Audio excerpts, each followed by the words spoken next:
இந்த மாதிரி ஆளுங்க கிட்ட நீங்க ரொம்ப கவனமா இருக்கணும். அது உங்க ஸ்பௌஸா இருக்கலாம், உங்க ஃப்ரெண்டா இருக்கலாம், இல்ல உங்க ஒர்க்ல கூட இருக்கலாம். நான் சொல்றது these type of people who are called narcissists.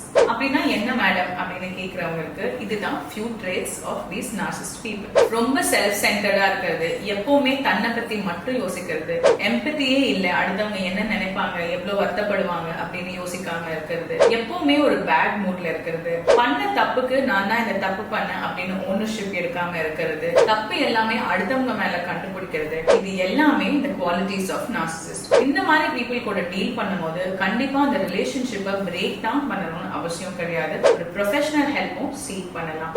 இந்த மாதிரி நார்சிசிஸ்ட் பீப்புள் கூட இருக்கிறனால உங்க மென்டல் ஹெல்த்தும் ரொம்ப எஃபெக்ட் ஆகும். சோ இந்த மாதிரி பீப்புளை டெஃபினட்டா அசஸ் பண்ணுங்க அண்ட் அவங்களுக்கு ஹெல்ப் வேணுமான்னு பாருங்க. உங்க ஹெல்ப் எடுத்துக்கிட்டாங்கன்னா வெல் அண்ட் குட், இல்லனா அவங்கள உங்க லைஃப்ல இருந்து எப்படி ரிமூவ் பண்ண முடியும்னு பாருங்க. ஆனா இந்த மாதிரி பீப்புளோட இருந்து உங்களோட மென்டல் ஹெல்த்தையும் நீங்க ஸ்பாயில் பண்ணிக்க கூடாது. இந்த மாதிரி ரிலேஷன்ஷிப் அட்வைஸுக்கு என்ன ஃபாலோ பண்ணுங்க.